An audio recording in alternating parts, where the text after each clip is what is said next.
pemerintah pusat akhirnya mengumumkan jenis kelamin pasien COVID-19. Ini adalah gambaran orang yang meninggal akibat COVID-19 di Indonesia.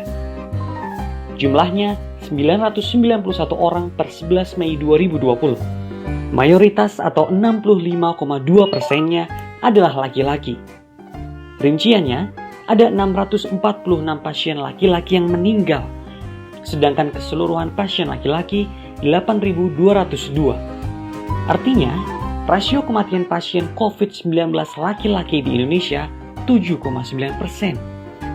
Angka itu hampir 1,3 kali tingkat kematian pasien COVID-19 perempuan di Indonesia, yakni 5,7%. Kami menemukan fenomena seperti ini tidak hanya dijumpai di Indonesia.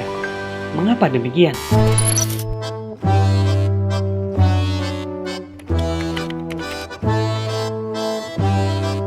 Laporan perkembangan COVID-19 di 33 negara juga menunjukkan laki-laki lebih rentan meninggal akibat COVID-19 dibanding perempuan.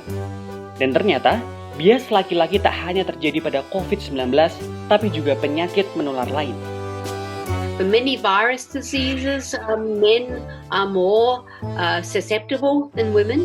For SARS, MERS, the Spanish flu epidemic, there was a much higher frequency of men dying.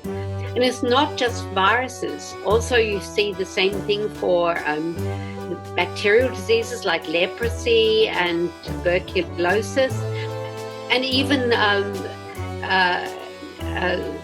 diseases that are parasite-borne like Leishmania. Kok bisa? Jawabannya bisa jadi karena perbedaan biologis laki-laki dan perempuan. Setidaknya ada dua, yakni perbedaan hormon dan perbedaan kromosom. Apakah perbedaan hormon penyebabnya? Bisa jadi. Namun beberapa ilmuwan meragukan hipotesis ini, termasuk Profesor Jenny Graves. So I don't know whether it would be protective if you gave men estrogen earlier. And also, I think it's not so important because older women have very little estrogen.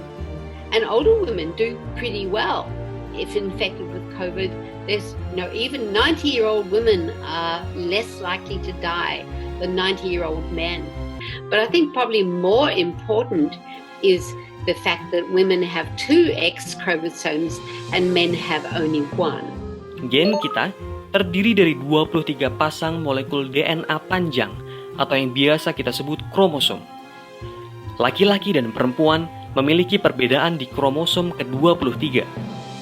Perempuan memiliki 2 salinan kromosom berukuran sedang yang disebut X, sedangkan laki-laki memiliki 1 kromosom X dan 1 kromosom kecil yang dinamakan Y.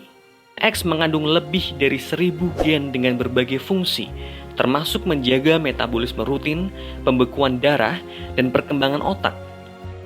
Adanya 2 kromosom X memberikan keuntungan tersendiri bagi perempuan.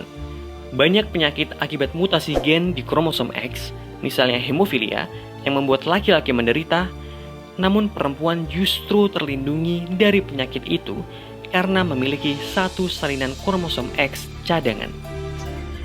But the other thing that I learned about only recently is that on the X chromosome are many genes that are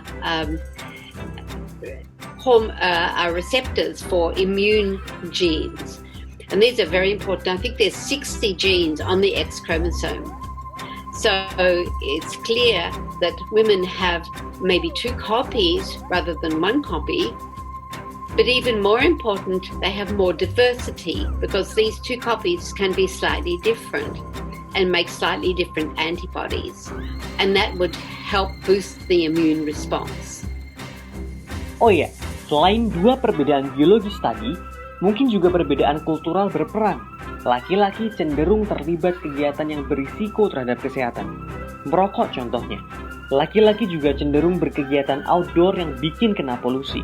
Terakhir, di luar penelusuran soal perbedaan laki-laki dan perempuan ini, kita tak boleh lupa faktor penyebab kerentanan lain.